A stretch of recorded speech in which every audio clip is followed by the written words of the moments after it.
Toyota just did something nobody in Detroit was ready for. Without hype teasers, without months of leaks, Toyota announces a 2026 Corolla pickup truck, and suddenly the entire car industry is paying attention. Because this isn't just a new vehicle, it's Toyota stepping directly into a space American automakers assumed they owned forever. Think about the name for a second. Corolla, pickup. That alone is disruptive. Corolla is the best-selling nameplate in automotive history, trusted worldwide for reliability, affordability, and simplicity. Now Toyota is attaching that reputation to a compact pickup at a time when truck prices have exploded, buyers are exhausted, and dealerships are sitting on unsold inventory. This move isn't loud, it's lethal. Toyota isn't chasing the oversized, overpowered, overcomplicated truck trend. The Corolla pickup is rumored to be small, efficient, practical, and brutally honest. No luxury fluff, no $70,000 price tags. Just a compact truck built for real people who actually need a bed, not a status symbol. Contractors, small business owners, urban drivers, weekend haulers, the exact customers Ford, GM, and Stellantis are slowly losing, and the timing couldn't be worse for everyone else. Ford is already struggling to justify Maverick pricing. Chevy has no real compact truck identity anymore. Ram walked away from the segment entirely. Meanwhile, Toyota steps in with global manufacturing scale, bulletproof reliability data, and a customer base that trusts them more than any other brand on the road. Here's the real shocker. Toyota doesn't need this truck to be flashy. It just needs it to be cheap, durable, and available. That's it. If Toyota prices the 2026 Corolla pickup aggressively, it instantly resets the market. Dealers can't mark it up forever, competitors can't discount fast enough, and suddenly the entire trucks are luxury vehicles narrative collapses. Early industry chatter suggests this pickup will ride on a modified Corolla or Corolla cross-platform, meaning lower production costs, better fuel economy, and easier global compliance. Hybrid options are almost guaranteed. Toyota isn't guessing here. They already dominate hybrids, and pairing a hybrid system with a compact pickup would destroy fuel cost arguments overnight. This also exposes a massive strategic failure in the US auto industry. While American brands chased margins and oversized trucks, Toyota quietly watched demand build for something simpler, affordable, useful, global. The Corolla pickup isn't trying to win drag races, it's trying to win market share, and that's far more dangerous. And let's be honest, this isn't just about one truck. This is Toyota sending a message that says the era of overpriced vehicles is ending, a message that says practicality is back, a message that says the next phase of the auto industry won't be led by marketing hype, but by products that actually make sense for buyers who are stretched thin, frustrated, and ready to walk away from brands that stopped listening. Dealers are nervous, competitors are quiet, analysts are scrambling to downplay it. Because once Toyota proves a Corolla-based pickup can sell at scale, it opens the floodgates. Global platforms, shared components, lower prices across entire lineups. And suddenly, the companies that relied on truck profits to survive are forced into a price war they can't afford. The scariest part for the industry isn't what Toyota has announced, it's what comes next. If the Corolla pickup succeeds, Toyota can expand it globally, hybridize it fully, electrify it selectively, and keep costs low the entire time. That kind of flexibility is something legacy US automakers simply don't have anymore, especially with bloated platforms, union pressures, and shrinking margins. And while executives publicly dismiss it as niche, behind closed doors they know exactly what this is. This is Toyota targeting the most price-sensitive, volume-heavy segment of the market at the worst possible moment. Consumers are done paying more for less, credit is tight, inventories are high, loyalty is collapsing. The 2026 Toyota Corolla pickup isn't just a new vehicle announcement, it's a stress test for the entire auto industry. A test of who can still build affordable transportation, who understands real-world buyers, and who has been living off yesterday's success for far too long. And as more details begin to surface, engine options, pricing targets, production locations, one thing becomes increasingly clear. This truck isn't designed to impress journalists. It's designed to sell in massive numbers, and once it hits showrooms, the ripple effects are going to force uncomfortable decisions across Detroit, Europe, and even emerging markets. Because when Toyota moves at this level, it's never accidental, it's never rushed, and it's never just about one model. It's about reshaping the market from the bottom up, starting with the buyers everyone else ignored, the price points everyone else abandoned, and the reality that the future of the auto industry may not be electric first or luxury first, but affordable, efficient, and relentlessly practical. And that's where this Corolla pickup starts to become something far bigger than a truck. Because once consumers realize they can get Toyota reliability, truck utility, and Corolla-level ownership costs in one package, the question stops being whether this will sell and starts becoming how many buyers will permanently walk away from brands that no longer feel relevant, and what happens next when Toyota decides to expand this formula even further into segments that are already cracking under pressure, because this is where the dominoes really start to fall. Once buyers realize a compact Toyota pickup can do 90% of what a full-size truck does at a fraction of the price, fuel cost, and maintenance headache, the illusion holding up the modern truck market collapses fast. People don't actually need massive trucks. They were sold massive trucks. And Toyota is about to remind everyone of that reality in the most uncomfortable way possible. What makes the Corolla pickup especially dangerous is that it doesn't rely on incentives to move metal. Toyota rarely discounts heavily because they don't have to. Their vehicles hold value, sell quickly, and don't sit rotting on dealer lots.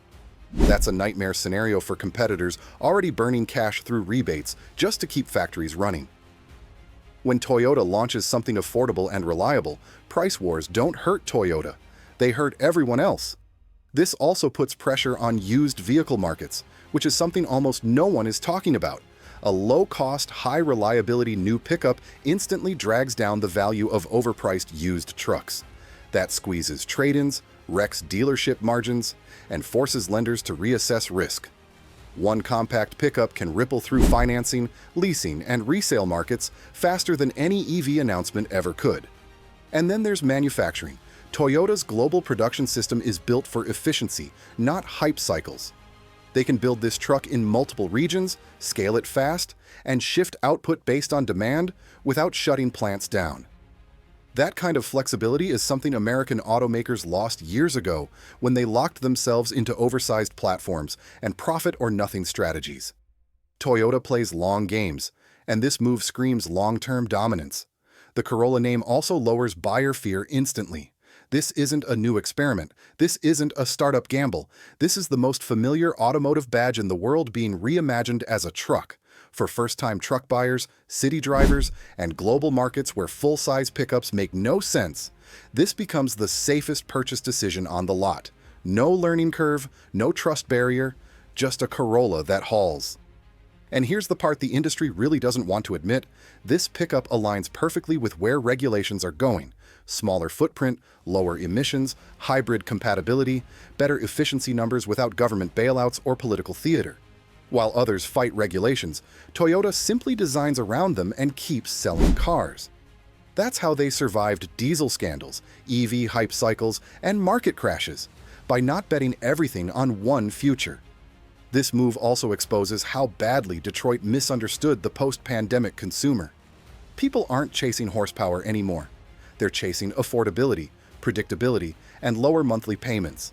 Insurance costs are rising, fuel prices are unstable, repair bills are brutal. The Corolla pickup answers all of that in one product, without speeches or promises. And if this truck lands anywhere near the price people expect, it becomes a gateway vehicle, not just into Toyota ownership, but into a new buying mindset.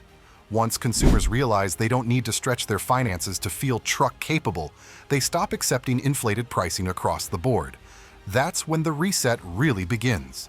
Behind the scenes, suppliers are already watching closely.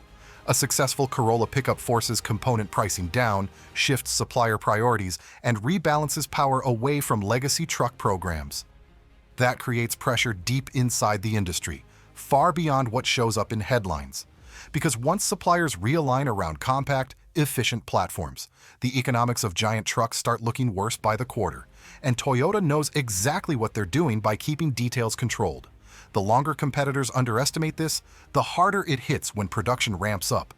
This isn't about stealing headlines, it's about stealing customers quietly, one practical purchase at a time, until the sales charts tell a story no PR team can spin away. Because when buyers walk into showrooms and see a dependable, efficient, realistically priced Toyota pickup sitting next to bloated trucks with luxury-level payments, the choice stops being emotional and starts being logical. And logic is lethal in an industry that trained customers to buy on ego. The Corolla pickup represents a philosophical shift away from excess, away from artificial scarcity, away from marketing-driven value.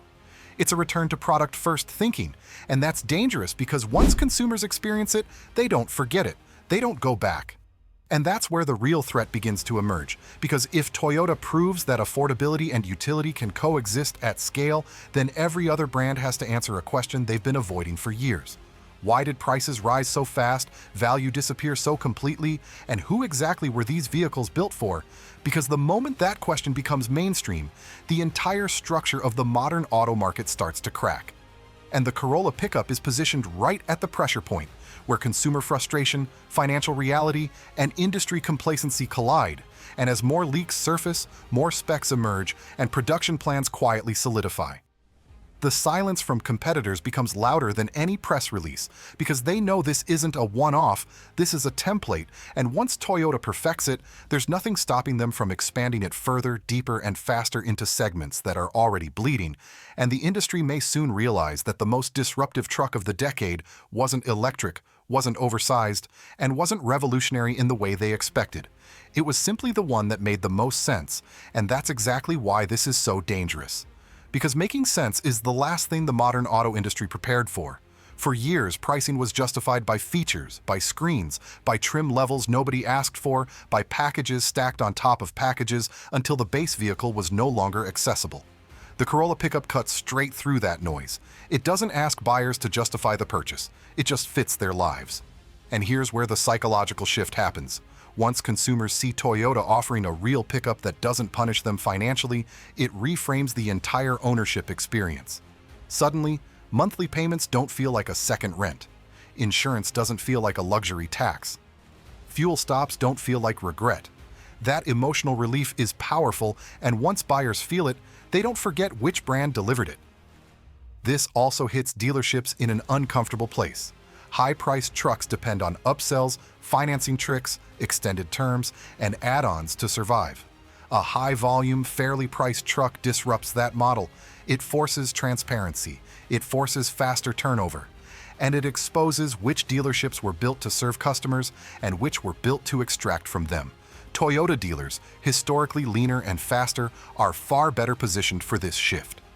There's also a generational angle that most analysts are missing. Younger buyers don't romanticize trucks the way older generations do. They want flexibility. They want something that fits in a city, handles weekend projects, supports side hustles, and doesn't lock them into a decade of debt. The Corolla pickup speaks directly to that mindset without trying to sound cool or trendy. It just works. And then there's the global implication. This isn't a US-only play. A compact Corolla-based pickup can sell everywhere. Asia, Latin America, the Middle East, parts of Europe, markets where full-size American trucks are impractical or completely irrelevant. Toyota isn't just launching a vehicle, they're building a global workhorse with localized production potential. That's scale on a level most competitors can't touch anymore. Meanwhile, EV-only strategies start to look fragile. While others bet everything on charging infrastructure, subsidies, and consumer patience, Toyota quietly offers efficiency without dependency. Hybrid Corolla. Pickups don't need political wins to succeed. They don't need perfect infrastructure. They just need fuel and a reason to be used. That simplicity is its own form of innovation. And this forces an uncomfortable comparison. If Toyota can deliver a reliable, efficient pickup at a realistic price, why can't anyone else? That question will be asked by consumers, by journalists, by investors, and none of the answers will be flattering. It reveals where money went, where priorities shifted, and how far brands drifted from their original purpose. The industry's worst fear isn't that the Corolla pickup sells well. It's that it becomes boringly successful. No drama, no controversy, just steady sales, strong resale values, and satisfied owners. because boring success is impossible to attack, impossible to discredit, and impossible to stop once momentum builds. And as sales numbers quietly climb, competitors will scramble to respond. Rushed compact truck programs, half-baked platform sharing, cost-cutting that shows up in quality. None of it will land cleanly, because Toyota has already spent decades refining the exact production discipline required for this moment. This is where history starts repeating itself. Toyota has done this before. They didn't dominate by being first. They dominated by being better, cheaper, and more consistent over time. The Corolla pickup fits that playbook perfectly. It doesn't need to dominate headlines, it just needs to dominate driveways. And as consumers start comparing notes, online, at work sites, in parking lots, the narrative spreads organically. Not through ads, but through experience. It does what I need. It costs less than my old truck. It hasn't given me problems. Those sentences matter more than any commercial ever will. This also pressures governments and regulators in unexpected ways. When a manufacturer proves efficiency and affordability can coexist without heavy-handed intervention, it weakens arguments for subsidies, bailouts, and protectionism. It becomes harder to defend companies that demanded support while delivering less value.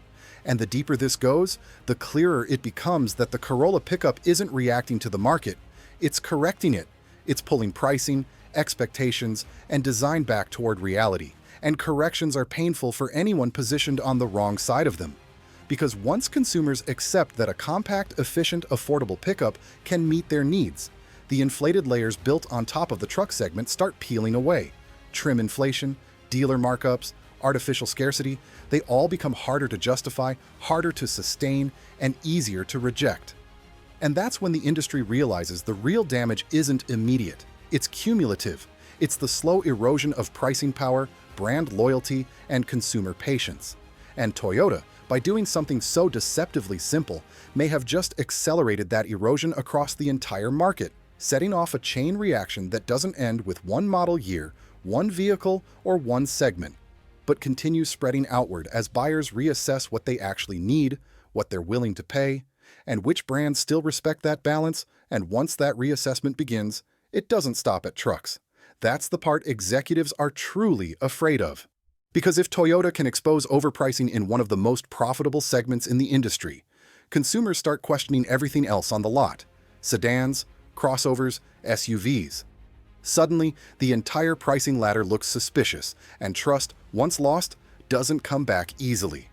The Corolla pickup also quietly challenges the idea that innovation has to be extreme to matter. No radical design language, no gimmicks, no controversial tech. Just thoughtful engineering applied where people actually feel it, in fuel costs, maintenance bills, and everyday usability. That kind of innovation doesn't trend on social media, but it dominates balance sheets. This is where Toyota's patience becomes its biggest weapon. They don't need to win this quarter, they don't need explosive launch numbers. They're perfectly comfortable letting competitors exhaust themselves chasing margins while Toyota compounds volume year after year. The Corolla name didn't become legendary overnight. It became legendary by being relentlessly dependable generation after generation. And the pickup format only amplifies that reputation. Trucks are used harder. They're judged more harshly. They live in dirt, weather, and neglect. If a Corolla-based pickup survives that abuse with Toyota-level reliability, the brand equity payoff is enormous. Every mile driven becomes marketing. Every job completed becomes proof. Meanwhile, resale values become the silent assassin. High resale keeps monthly payments down, leasing viable, and ownership affordable. Toyota already dominates this metric. Add a compact pickup to that equation, and suddenly long-term cost of ownership becomes an unbeatable argument. Competitors can't market their way out of bad depreciation. There's also a supply chain angle few people are discussing. Compact vehicles require fewer raw materials, smaller batteries if hybridized, and less exposure to volatile commodity pricing. In an era of geopolitical instability and trade friction, that matters. Toyota isn't just building a truck. They're reducing risk across their entire operation, and risk reduction is everything right now. The industry is juggling electrification costs, labor negotiations, regulatory uncertainty, and softening demand all at once. Most automakers are stretched thin, Toyota, by contrast, is adding a product that strengthens their core rather than betting the company on an unproven future. This also reframes what entry-level means. For years, entry-level vehicles disappeared, replaced by premium versions of everything. The Corolla pickup brings back a concept the industry quietly abandoned, a vehicle designed to get people in the door without trapping them financially. That alone could reshape brand loyalty for the next decade. Because first vehicles matter, first trucks matter. They set expectations. They define what buyers think is normal. If a new generation's first truck experience is affordable, reliable, and low stress, they're far less likely to tolerate inflated pricing later. That's how long-term market share is built, not through conquest, but through normalization. And the longer competitors wait to respond, the worse the math becomes. Developing a new compact truck platform isn't quick or cheap. Retooling factories takes years. Supplier contracts lock in costs. Toyota is already ahead simply by being ready. Everyone else is reacting from behind. This is why the industry reaction feels so muted. There's no obvious counterpunch. No press conference can undo a fundamentally better value proposition. No marketing slogan can make an overpriced truck feel affordable, and no last-minute discount can recreate years of production discipline overnight. The Corolla pickup doesn't need to shout. Its existence is the statement. It quietly asks consumers a question the industry hoped they'd never ask. What if buying a truck didn't have to hurt? What if utility didn't mean sacrifice? What if reliability and affordability weren't mutually exclusive? And once that question takes hold, the answers ripple outward, through sales data, through financing trends, through brand perception, and slowly, almost invisibly, the balance of power shifts. Not because Toyota forced it, but because the market finally remembered what it actually wants. And as this realization spreads, the pressure on competitors intensifies, internal meetings become tense, forecasts get revised, once profitable segments start looking fragile, and all of it traces back to one deceptively simple move: taking the world's most trusted car name and turning it into a truck that refuses to play by the rules that made everything else so expensive, so bloated, and so disconnected from reality, setting the stage for a deeper reckoning that hasn't fully revealed itself yet, because the real consequences won't show up on launch day or even in the first year of sales, but over time as buyers quietly shift their loyalty, their expectations, and their definition of value. And the industry is forced to confront the uncomfortable truth that disruption doesn't always arrive as something new and futuristic. Sometimes it arrives as something familiar, practical, and impossible to argue with. And that's why the Corolla pickup is more than a vehicle. It's a catalyst. It exposes the fragility of a market built on inflated profits, over-engineered vehicles, and complacency. When buyers see that a truck can be affordable, dependable, and practical, they stop rationalizing overspending. And that loss of tolerance is what terrifies executives in Detroit, Stuttgart, and beyond. Now consider the ripple effect on fleet buyers, businesses, and municipalities. These aren't emotional purchases. They're pure math: cost per mile, reliability, resale value. The Corolla pickup checks every box better than almost anything in the segment, and when procurement managers start comparing, suddenly long-standing contracts with trusted American brands look overpriced. One small pickup can rewrite multi-million-dollar purchasing strategies. And let's talk perception. Toyota has a long-standing reputation for reliability that no amount of marketing can buy for other brands. Pair that with a pickup, a class of vehicle judged harshly for durability, and you get credibility on day one. Owners don't need to wait for reviews or warranty reports. They trust the badge, and that trust converts into sales before anyone else even launches a counteroffer. Meanwhile, competitors are stuck between a rock and a hard place. Do they slash prices on larger trucks and erode their margins? Do they hastily introduce a compact alternative that can't match Toyota's scale or efficiency? Either way, the market punishes them. Toyota, in contrast, doesn't need to react. They dictate the conversation quietly, confidently, and relentlessly. And there's the tech angle too. Rumors of hybrid or partial electrification make this even more compelling. It's a truck that doesn't just save money on purchase price. It saves money at the pump, which is increasingly important as energy costs fluctuate worldwide. That combination of utility, affordability, and efficiency is something the competition has largely ignored, and it could make the Corolla pickup the default choice for a generation of buyers who previously accepted compromise.